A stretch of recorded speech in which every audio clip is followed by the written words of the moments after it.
Thank you everybody for joining this webinar and welcome on RZ Consulting YouTube channel. Our webinar today will be about the e-learning technology, and we will explain here how to get your virtual training center, whether you have a specific or particular skill that you have, or maybe you have a school of music, school of taekwondo, school of anything. You can deliver your courses online and even in e-commerce mode. Today will be myself, Tarek Belgit from RZ Consulting, and I'm pleased to introduce Ernesto Riestra from Jada ELearning for Hello. online trading. Hi, Ernesto. Hi, Torek. Nice talking to everyone. Thank you. Thank you for joining. So please, all participants on this webinar will be muted. So please follow us, follow the discussion and the conversation we will have on this webinar. And if you have any question, please use the chat box, or please note our emails, either tarek@rztu.net or ernesto@gera.training. You can send your questions and we'll be pleased to answer them. So we'll go on with the session today. So these are key points that we will discuss today. We'll discuss about e-learning technology and online platforms for education. We'll also go through some use cases and benchmarks, especially during this period of COVID-19 crisis and the restrictions. Also, we will explain the elements of the value chain of this e-learning experience and what value it adds to the whole skill development process. And finally, if you have any questions and answers, as I just mentioned, for the attendance of this webinar, please use the chat box. And for those who is watching this video on the YouTube channel, please feel free to send your questions online to the mentioned email addresses. So I'm pleased to start with this fact, this image number one. So the question says, who led the digital transformation of your company? I mean, in the three questions, the right answer is COVID-19. I mean, how are you sharing your thoughts about it, Ernesto? Especially that you're in the market and you're in the industry of e-learning. Well, absolutely. This is what's happening. I'll tell you that e-learning technologies are really, mature technologies. This is not something that is really that far-fetching. It's not something that only, early adopters should be doing, but it's actually something that's been around for a while. And it's funny to see that if we track the last year progress of e-learning, we were able to see that it was a relevant sector, but not as much as today. Now it turned to be right in the middle of everything, and I'm talking specifically about e-learning. But you see, e-learning can move really fast into other models for social learning and collaboration, and eventually it touches the boundaries of online work at the same time. So it's crazy how these things are happening, but now we need to cope with this. That's the challenge that we have now in front of us. Let me add a note here, Ernesto, because being a digital transformation consultant myself, and we've been in this business for the last 6 or 7 years, we've been trying hard to sell digital transformation or digital transformation elements or projects to various clients, from public sector, from private sector, being small, medium enterprises, from even from startups and entrepreneurs. It was hard for us digital transformation consultants to position a solution that clearly solves a number of problems to the entrepreneur or to the CEO or to the chief level responsible in any organization, by showing him literally 5 and 6 figure numbers of revenues or of net benefit that he can make if he goes to the use of these digital solutions that we are offering to them, rather than just sticking with the archaic or to the legacy solutions. So we've been trying hard to sell this digital transformation, but unfortunately, as we see in this question, the CEO, the CSO still has to say something like, oh, actually, you know, this market of digital things are not very mature, so give it some time. Maybe online training, people would like Yeah. to go outside and go to the to the training site and meet their instructor. You know, it's never the same by having a screen or talking to a screen or talking to someone else. So we've been facing a lot of resistance from organizations until today, COVID-19. To be honest, as a digital transformation consultant or professional, I may say thank you to COVID-19 for making the world all aligned around in front of using the digital tools and saying yes with all three capital letters. So let me move to the second image today. So today we have this image, and I will leave the floor to you, Ernesto, to tell me what do you think about it. Well, this is kind of what's going on right now. We're trying to cope with the reality, and we're trying to launch as quick as we can an e-learning capability everywhere. So let me just share you what I've been seeing from my end. I'm located in Mexico, and over here, just like in every other part of the world, we have every type of school, you know, official schools, let's say primary schools, kindergartens, those afternoon schools for children in every kind of activity, physical activities like taekwondo, every kind of fitness school, music, arts, ballet, all of them suddenly are facing a wall. It's like a tsunami coming at them. And it's the day where you need to shut your classrooms. So most of them were not prepared for that.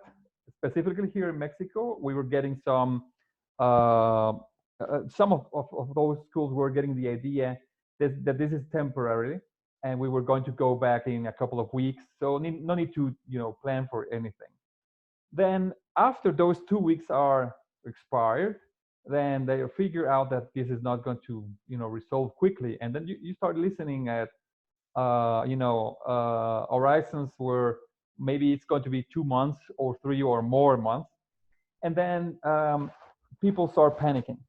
So some of them react quickly, and the phenomenon we're living now is that people tend to jump to whatever is more similar to their previous experience. And what is this previous experience? Well, it's a synchronous experience. That means it has a time schedule. You start a class at some time and you end at another time. We know, of course, that online learning doesn't mean that necessarily. You can produce videos. You can make a lot of materials that can be consulted, as we say, in an asynchronous way. Whenever you want to go into that course, you can do that. Nonetheless, well, we are used to instructor-led, or instructor-based classes, and we are used to face-to-face. That means we need to set up a timetable. And the second thing is, well, we need to figure out how to put in the center of it the instructor with a presentation, with all this stuff. And it turned out that the simplest thing to do was to jump to conference tools, just like the one we're using now, Zoom, or Microsoft Teams, or Skype, or even WhatsApp. So the reaction is fantastic, and this is something that every time I have a talk with one of these distressed schools that are finding out their path, I always praise them for jumping immediately to whatever solves their problem. But then we start seeing some problems then after jumping.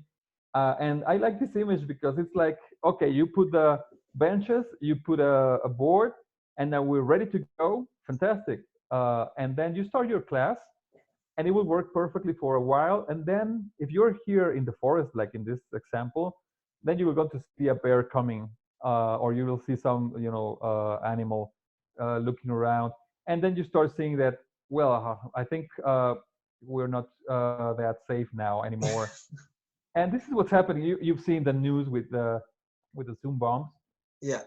And just to take a moment about that, technology has this problem. When you jump into adopting technology, you will find always these issues with technology. And the tendency is that we, as as humans that deal with risk in different ways, we tend to blame technology. So, but I'll tell you, 95%, if not more, maybe 99% of the cases of sessions in Zoom that are going south because someone just jumps in and starts posting inappropriate content to distress people as well. Most of these cases have to do with the fact that people are sharing on social networks the link to the Zoom session. Yeah. And not many people know, but that link contains the password. It, Yeah. it, it actually comes as part of a URL. And if you check some of the Zoom meetings you're being shared these days, you'll notice that it comes with PWD and then it has a hash number. It looks, very difficult to type. But if you put that on Facebook, everyone can click on it and just go into your session. Yeah. So what I'm saying is that the direction is beautiful, but you need now to figure out how to deploy in a quick way a campus. So it's like, okay, I just rushed and I put my classroom in the forest. Well, now I need to think about putting some additional services. If we think of a standard university campus, and we need, perhaps we need a library. We're going to need some services for the students to figure out where things are. We're going to be needing perhaps additional guidance or instructions about understanding certain type of exercises. So there's a whole lot of services around teaching online that similarly need to be deployed, need to be in place. And that's what we mean by online or e-learning platforms. So as said before, the problem is not jumping right away, but the problem is jumping and not being ready to keep moving and adapting and figuring out things in a better way. And especially, and this is, it's almost like, it's not ironic, but it's the essential fact of teaching. You need to keep learning. A professor who doesn't learn 10 times as much as his students or her students is, is going to have a lot of problems. And in this Absolutely. side of things, it's the same. You need to keep learning. Yeah. So Tarek, what do you say? Well, actually, I just wanted to echo you on what you just mentioned about the internet users and how some people share this Zoom bombing incident. For example, the problem here is that internet users is a public, is an audience, and the individual members of this audience come from different levels of maturity. So some people are not digitally literate, and others are very digitally literate. So digital literacy is now the key word, and we need to push to increase and to develop the awareness of our internet users, because now forcingly everybody should be an internet user, either from his mobile device or from his home computer, desktop, laptop, whatsoever. And everybody is exposed to be facing a screen and doing his job, his work, his project, facing a screen, and of course connected to the internet network.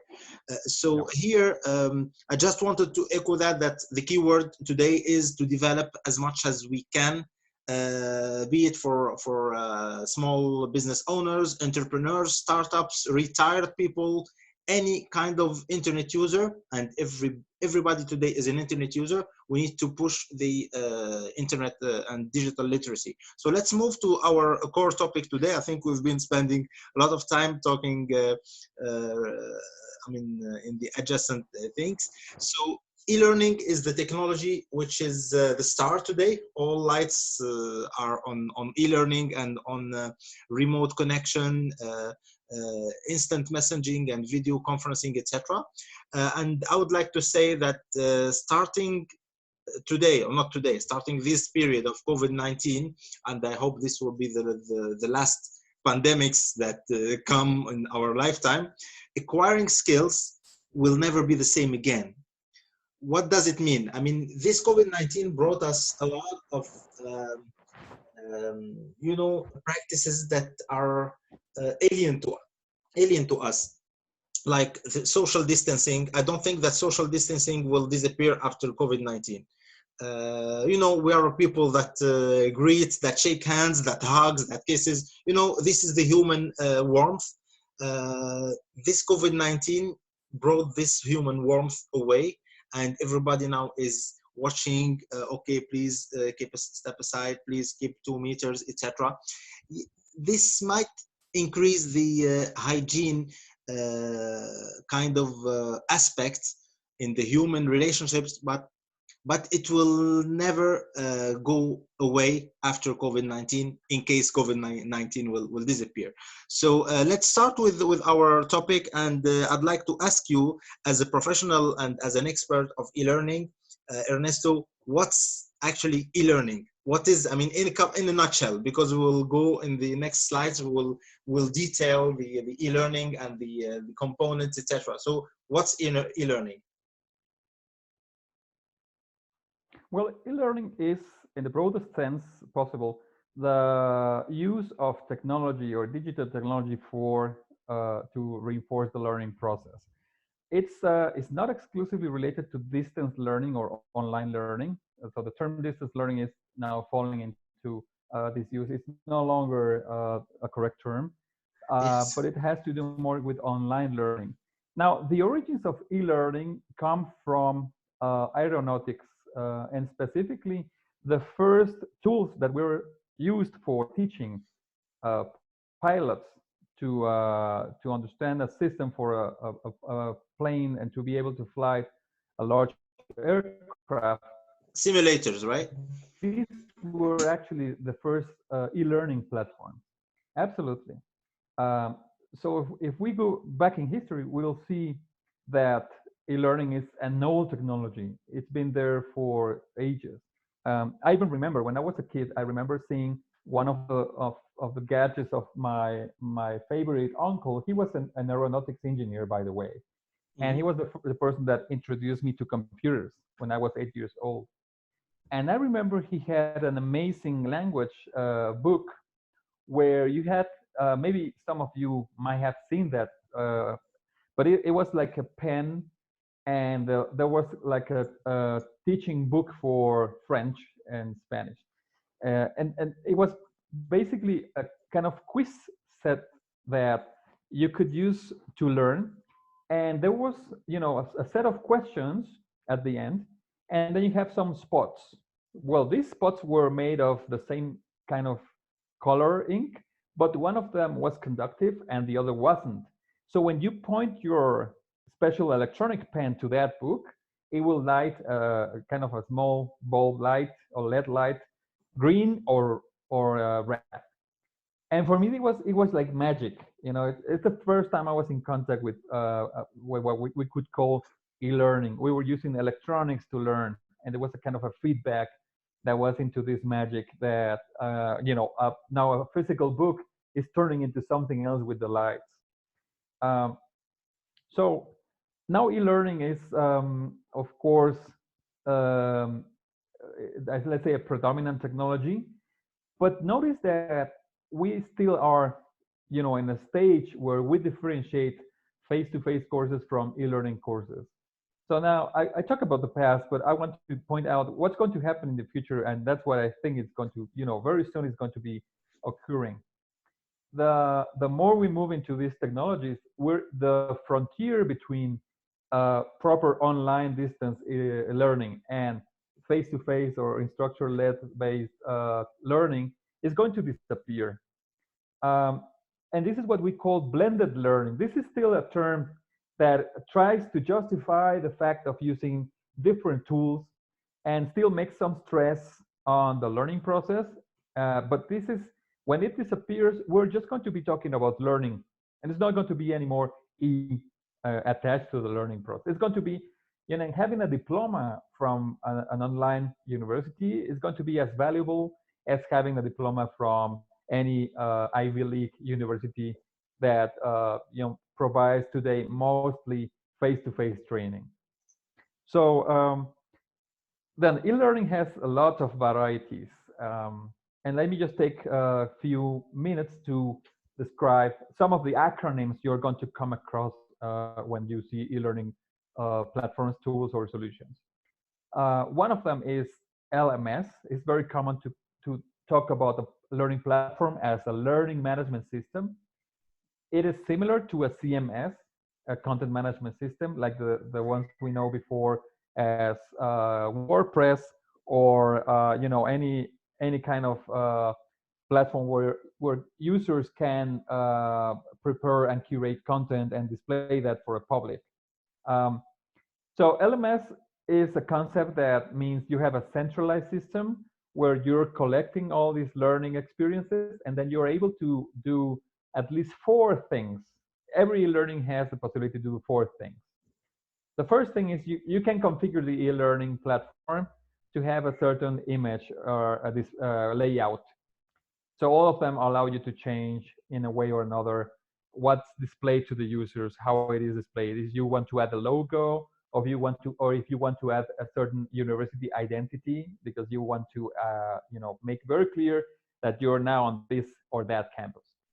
Then the second thing you're going to do on an LMS system is you're going to be dealing with content and with learning content specifically, which means beyond the content that we're used to on social networks or content management systems, you have an additional layer of data, which is what happens with this content when the learner interacts with the content. That means what's the progress of a learner and what's the grading, if we have a grading or scoring system, what happens with that if you're evaluating, you're certifying one of the learners, one of the users of the system, then you want to give him a certain certification, and that means you need to collect that data.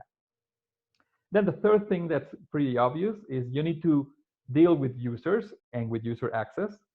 And this is important as well because that is the difference as before of opening Zoom to everyone and having a list of participants that are going to join a classroom where you have at the same time a conference, and the conference is going to be part of the whole experience and not something out there that has every kind of security flaw.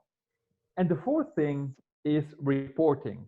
So reporting associated, let's say, with evaluation, not only evaluation with related to the student itself, but also the feedback of the students about the professor, how they felt on the sessions or on the interactions with this professor or instructor. And at the same time, what kind of feedback the user has of the platform itself, of the course or the program he went through, and overall of the campus. So you see that there's every level of feedback loop in terms of this evaluation. Um, so if I want to just make a stop here, maybe hear some of your comments, Tarek, before I move on with some other models that are interesting and are happening right now. Well, thank you. I wanted also I wanted to thank you first about the broad definition of the word e-learning, and what you just mentioned makes us move to the next concept, which is the e-learning platform. So how can we define the platform, and how can our small businesses or small business owners, especially being a school of music, school of piano, school of ballet, gym, of Pilates, yoga, how can they sell their skills, even if with the restrictions imposed by COVID-19 and governmental everything, they want to still sustain their business. So I want you to explain to us how can we sell a course, which is like a video capsule or video clip, on the e-learning platform that can be even come in the shape of e-commerce or marketplace. So people will have to will get to buy a course, basically a video or access to a video to play it and practice at home while sitting behind his screen. Absolutely. Well, the ELearning platform has taken an evolution that has been molded by our day-to-day experiences. So we were already discussing that the typical e-learning process is going to happen on a learning management system. But as it turns out, we have plenty of other experiences using digital platforms, and one of them is the e-commerce, which is right now it's also one of the branches that we have, spinning out as key technologies that are enabling now life as we know it. Apart from consuming, let's say, content from platforms that are platforms that are for entertainment like Netflix or Spotify, we're getting used to these experiences of purchasing things online. And then that's where the e-learning platform evolves and then turns out to be now, a place where you can actually review different types of courses, and then you can either apply for them or even purchase them. And this is what we call MOOC or MOOC, Massive Online Open Courseware Platforms. Well, the MOOCs are precisely the evolution of an LMS. They started to appear around 5 or 6 years before with a lot of strength. And basically what they started to offer was moving from the campus from a university, the LMS as we knew it, into purchasing platforms or e-commerce platforms. And they are distinctive in some other ways. For instance, if you measure in a traditional way the process of learning, if you go to university, then you want to finish and completely, a 5 years bachelor degree. And if you don't do that, then you go into a certain statistic of the university. What's the number of students that fail in between, or what's the number of dropouts? And for universities, this is critical because sometimes they get funding because of that, or they get into quality recognitions depending on the number of students that come out as graduate students out of the programs. Well, as it turns out, a MOOC doesn't have the same behavior. So lots of people just go into a learning course online just to take a chapter or two of them.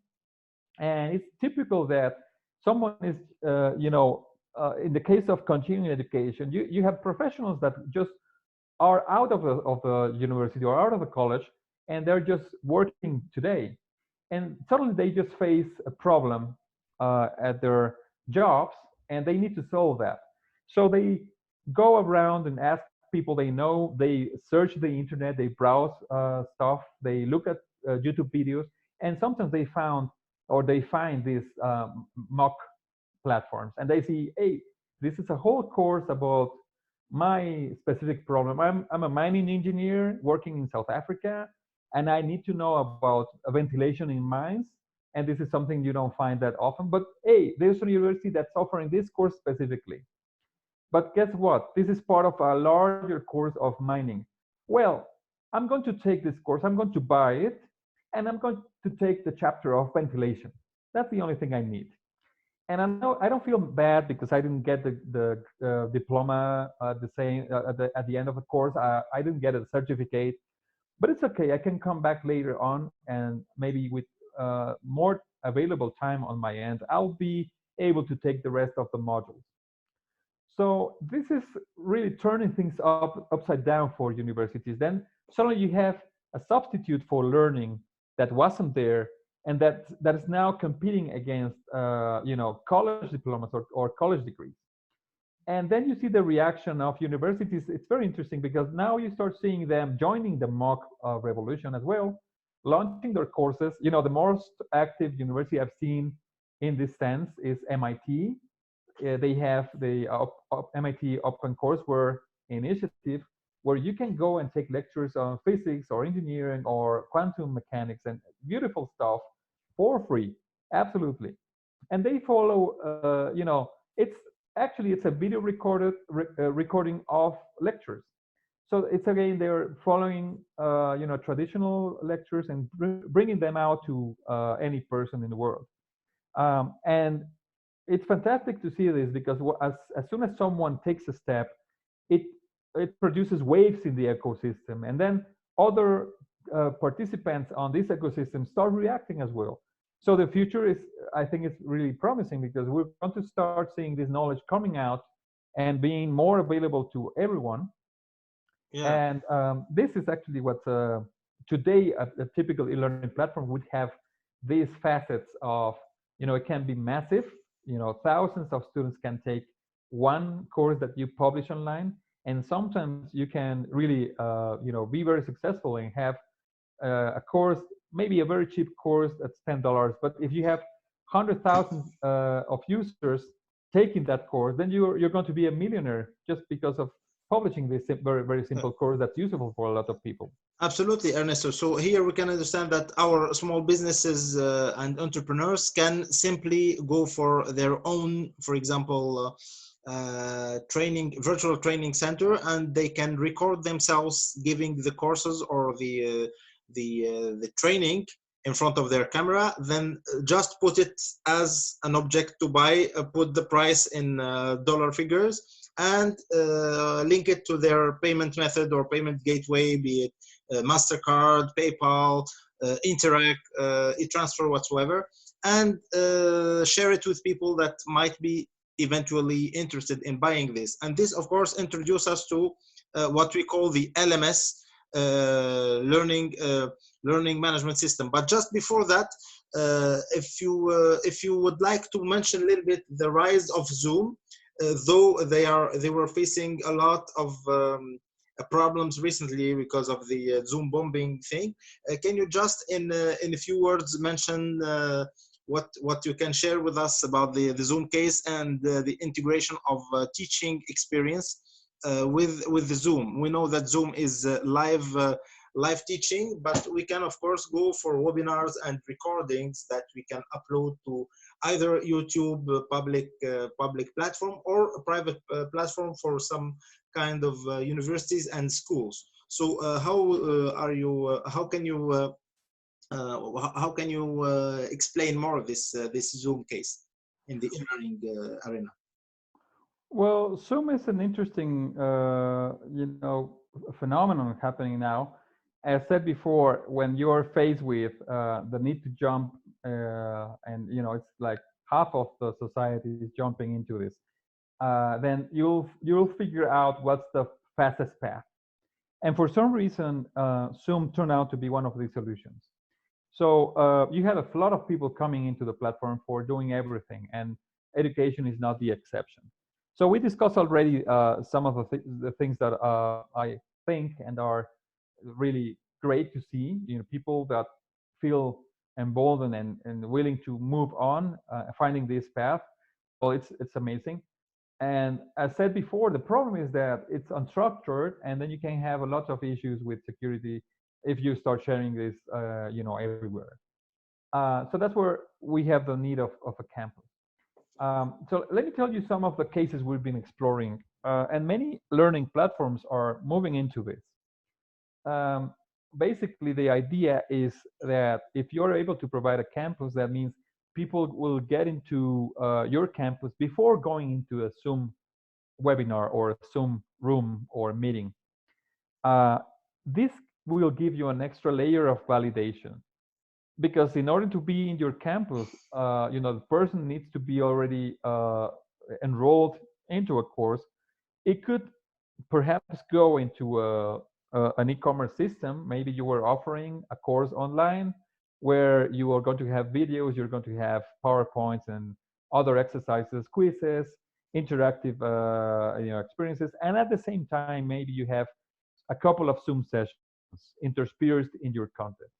So it helps a lot to have this kind of learning community, because that means you're the access is restricted to this community. And in some cases, if I talk about our case in Jada, Jada has now finalized the integration with Zoom that we needed to serve other, emergency, at least in Latin America and in Mexico. And the way it works is you have your login, and then you go into your course. Your professor or your content developer already set up their, different types of blocks for your learning process. And perhaps one of these blocks is a Zoom session. The Zoom session is organized in a way that you just need to click on a button to jump into the session. Well, that button has behind the logic to jump into another page. It has all the access needs that you would share on the Zoom link, except that it's not exposed to everyone. It's just something behind the content. And then if you click on that, of course, if you want to, do bad stuff on the platform, you can do that. But it would be more difficult because now you're a part of a community. Usually, people that just want to distress or to disrupt a session want to be as anonymous as possible. It's very unlikely they'll go and open an account with you and even have And pay some. for it. Yeah, it's it would be kind of weird. That's not the point. They will feel like they're doing something silly, because of course they want to chaos or produce chaos in a free way. If they pay for that, it's not that fun anymore. Okay, uh, so just here, we know we need to move to the next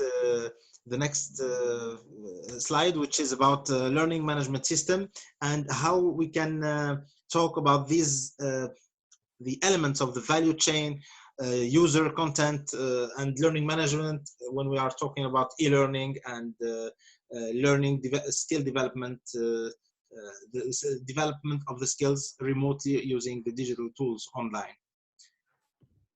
Absolutely. Well, now, something really important to mention is that the learning platform is just the tiniest layer of the whole thing that needs to be done. Um, and I'll tell you this, a learning platform properly configured is very similar to an air conditioning system. When you go into a shopping mall and then you enter a store and then you feel like cold air hitting you if you're living in a tropical country like Mexico tends to be, and then you feel the air hitting you. It's that it's terrible, and it can be even prone with your health. You will get a cold of that. So a properly set up air conditioning system doesn't feel at all. You just go there and you feel fine. I mean, you're happy at being there. You don't feel warm or hot air coming from anywhere. And the learning platform should be the same. It should be taken out of the equation. If the learning platform is too present, like many cases we've seen, and I don't want to talk about other too cluttered platforms, but you'll be able to find them very often.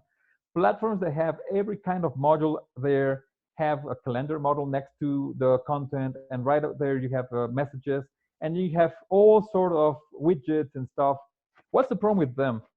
That the content is no longer visible, and you need to click something 3 or 4 times until you find the content. So we really need to think that the content is the king.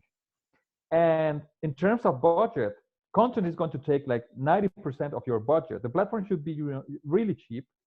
And unfortunately, that hasn't been the case for the last years. Most of the corporations go into purchasing very expensive learning platforms associated with ERP systems and stuff that is really difficult to set up.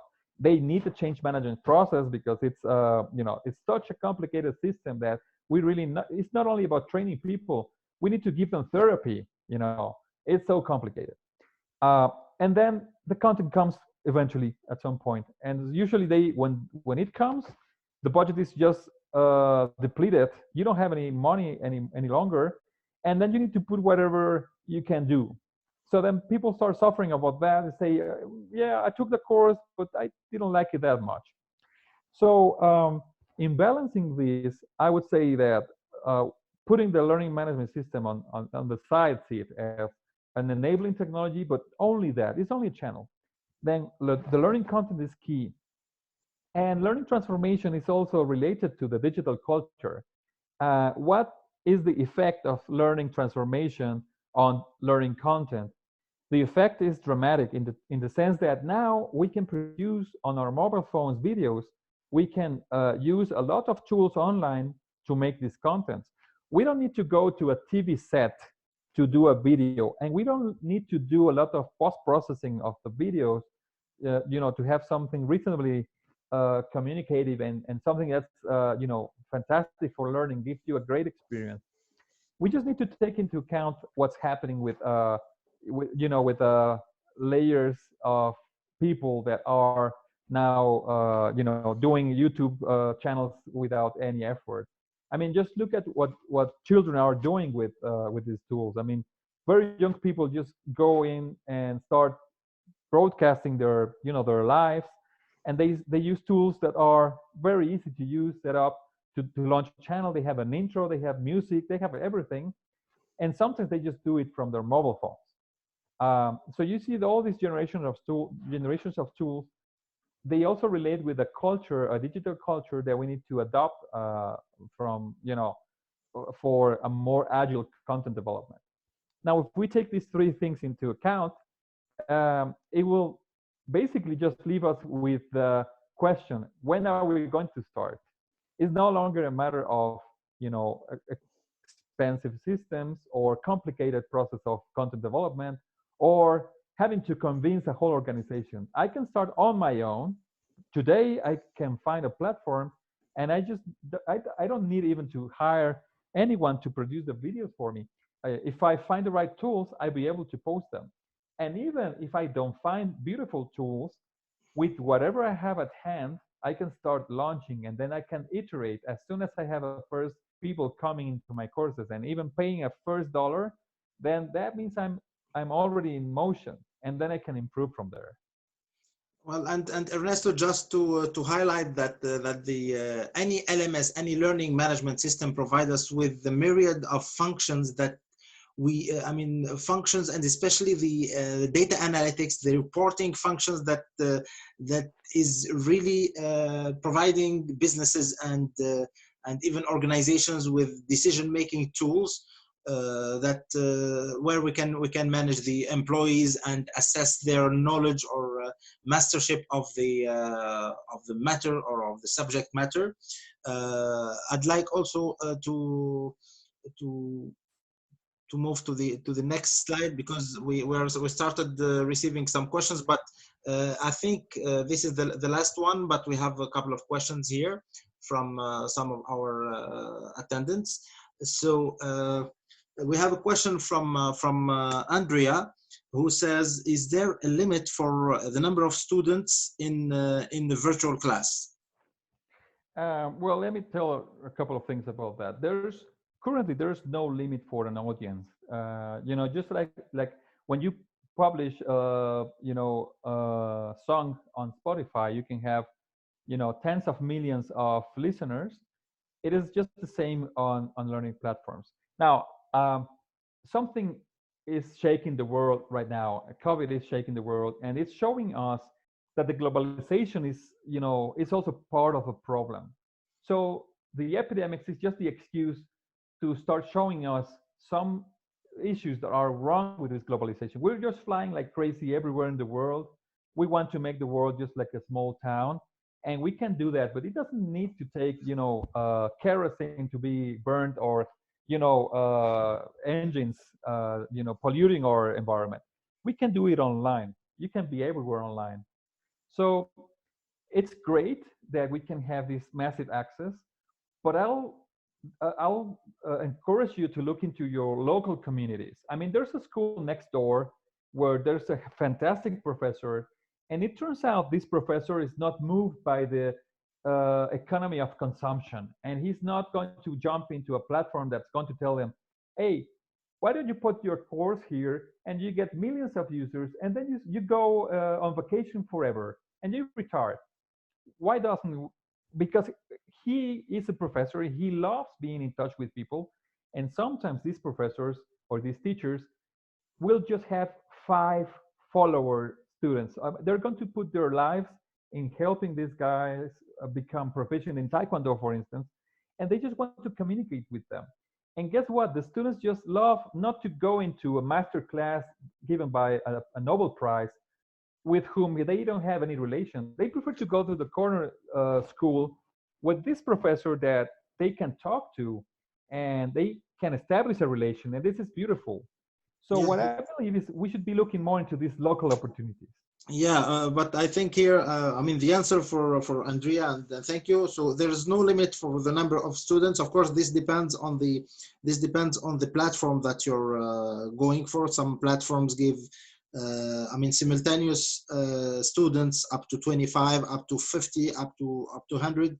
And if you will go for the premiums, you will pay for as much students as you want. So we have another one here coming from Patrick, and thank you because this is a very good one.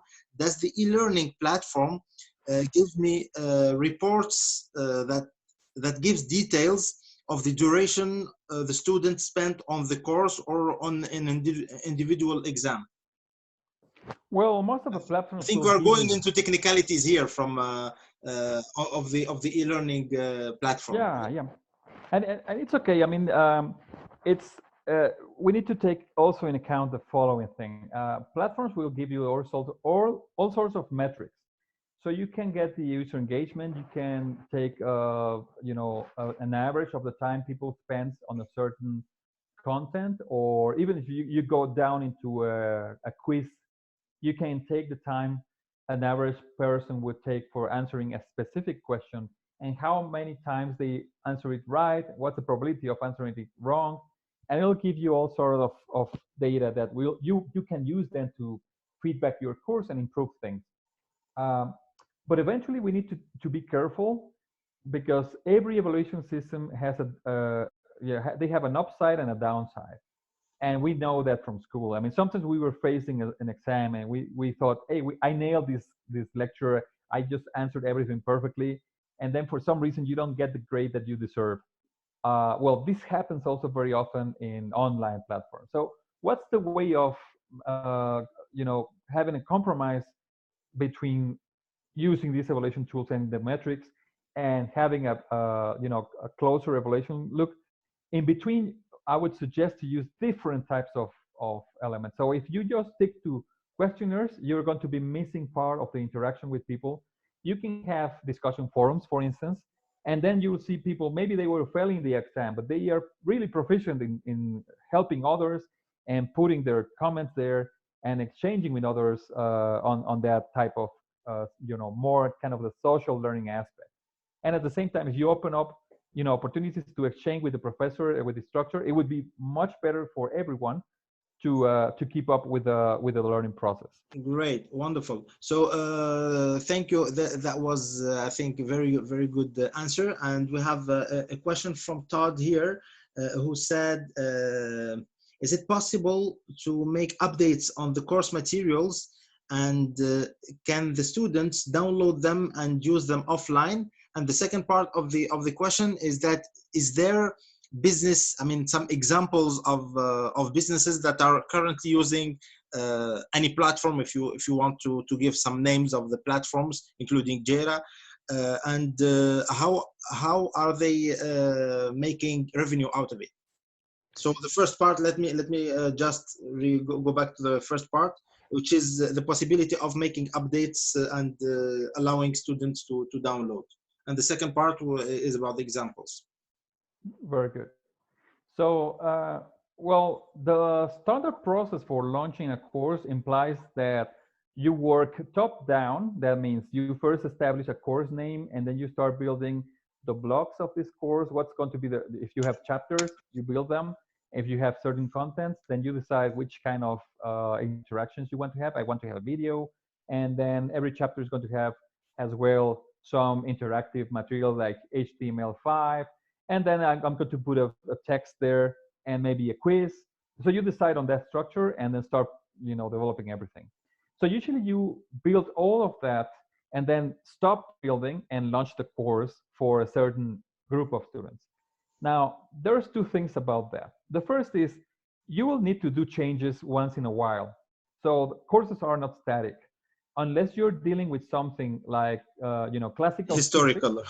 yeah, or history, where you have this content and and even history changes in time, and the perspectives of new research in history Analysis, will yeah. need to change the content. Yeah. But it's seldom the case that you don't change. So first you have a first loop of upgrading, but then you have some other interesting thing happening, and this is user generated content, which means during a course, your students can be part of the process of content generation. And that means it's not only that the content may change, but part of a learning process is forcing your students to change the content, to produce content on their own, interact with each other's content, and learn together with that. So that means the instructor is no longer the center piece of the learning process, the person that knows everything and no one else does, but instead he becomes a facilitator to let others teach the rest of the community. And this is also kind of an interesting trend. um, some of our tools are able to do that. In Jada, for instance, we have the social learning as well as forums, and we have also a module for essays or homeworks where students can actually produce their own content. At the moment, we don't share that with other students, but we're in the process of making this a more social learning platform than a traditional one. Um, I'll need to rewind, Tarek. Now we were discussing other questions at the same time. Can you just remind me what I'm missing?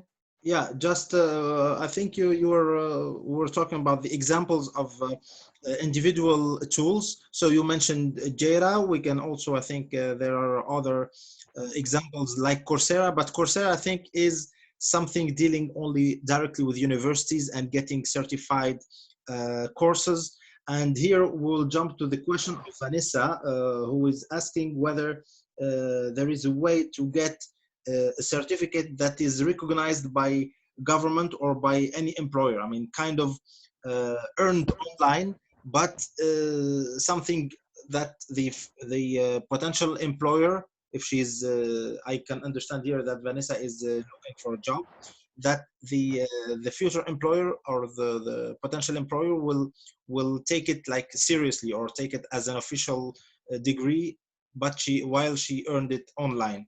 I Well, just wanted here, maybe you can highlight this, I mean, answer this question and highlight the fact that there are digital badges that can be earned and yeah, that they are also linked to official institutions or universities. yeah, absolutely. There's just going back to the example you gave, Tarek, about Coursera. It turns out that Coursera is a fantastic platform that, as part of a strategy, decided to partner with universities. So what they have is a model where you have courses that are actually coming from universities, and then you can opt in to get a degree or get a certificate from those universities. Sometimes the courses are free or have a smaller fee if you just want to take the content for the sake of learning. And sometimes you need to pay an extra fee that will go into that university certification process. And eventually, in some cases, you need to do a proctored examination. That means you don't only do a self-assessment on the platform, but you'll need to go to a proper committee that's going to be evaluating your learning or your outcome. And at the end, you will get a official degree from the university. This is maybe right now we're seeing like 10 or 15% of cases where you have this in place. But now after COVID, of course, this is going to grow a lot. And I am expecting to see, many other degrees offered by universities going online and being considered official degrees that will help you, reinforce or make a more robust CV for your employers. Absolutely, absolutely, Ernesto. And here it's even a good chance to talk about Jada. Jada is a Mexican pride, let's say, but it's going international since we are launching our channels in Europe and even here in North America, in Canada. Since you just mentioned Coursera is having a model just to deal with universities only, Jada is offering services to any small and or medium business or school of art or training center that would like to go digital and online. And I'm proud to be part of RZ Consulting, which is also a channel and strategic partner for Jada. Maybe you can tell us more about your growth strategy, Ernesto, because I think we are also launching Jada websites on different languages. And this is, of course, Yeah. the objective of talking to as much audience as possible. Yeah, perfect. I'll tell you a couple of things about Jada, and I'll encourage you to keep in contact with us. Right now, we have a main website in Spanish. So I'll need to be honest with you. We're taken by surprise by everything that's happening now. Our target was Mexico and maybe Latin America, but then suddenly we were in the position that the tool is really great built in terms of user experience, in terms of ease of use. And the demand as well. The demand is growing, right? Yeah, the demand went skyrocketing. We were getting, like 10 times new accounts as before, and we're all struggling to help them. Sometimes they have, very basic questions that can be answered right away from our tutorials or frequently asked questions. But sometimes they have, difficult use cases that we're looking into. So if you have one of these cases, just feel free to contact me or Tarek, and we'll be happy to jump in a call and explore what we can do. But what I want to stress about Jada is that this is, if you check, there's there may be around 200 or more learning platforms in the world. Some of them are very robust, and some are very well known, and some of them are small and they have a very specific niche. In the case of Jada, I'm proud to say that we designed the platform to be at the smallest granular possible market, and that is a single person without any knowledge about servers or backend infrastructure or databases can set up their courses. And we've seen what I say heartwarming examples of very modest businesses starting to launch courses on Jada platform on their own. They put their logos, they start commercializing their courses. So we're not like Coursera in the sense that you go into a marketplace and start, trying to open up your path by pushing others away. There's, lots of courses there. You're going to be having a lot of problems trying to figure or to jump into the top level of those courses. In the case of Jada, it's only going to be your content. You can put your logo, you can put your own materials. If you're working with 3 guys or 4 guys, these are your students, you can work with Jada for free for all your life. And if you want to grow to a community of 100 users or maybe 500, you can do that as well. So we'll be posting more information about that. The goal of the webinar wasn't, discussing too much of the details of the platform. Yeah. But it's more about, helping everyone get aware of the possibilities out there. You don't need to buy a very expensive platform to get up running. We've seen, even universities right now in Peru and Colombia and Ecuador are jumping into Jada, and they don't have that large budget. Perhaps they don't even have servers. They're just, serving a community in the forest, and they need to get a break, right? I hope So Jada will be the them. next big thing in Latin America from now, and hopefully beyond. Yeah, we were expecting that, and hopefully we'll be helping a lot of people, set up their online schools. Well, thank you so much, Ernesto, for this amazing explanation about the e-learning technology. And I'd like also to thank the KCSBN, Kanata Carlton Small Business Network, and Kanata Central, BIA, for helping to host these webinars. Thanks also to Jada and the team and Ernesto. And we're in RZS Consulting. We are very happy to host such webinars to share as much knowledge and digital literacy and digital knowledge and skills with our small businesses and entrepreneurs. Thank you so much. Follow us on our YouTube channel, RZ Consulting, and see you soon. There will be more content to be uploaded soon, and stay safe, and see you soon on our channel. Bye-bye.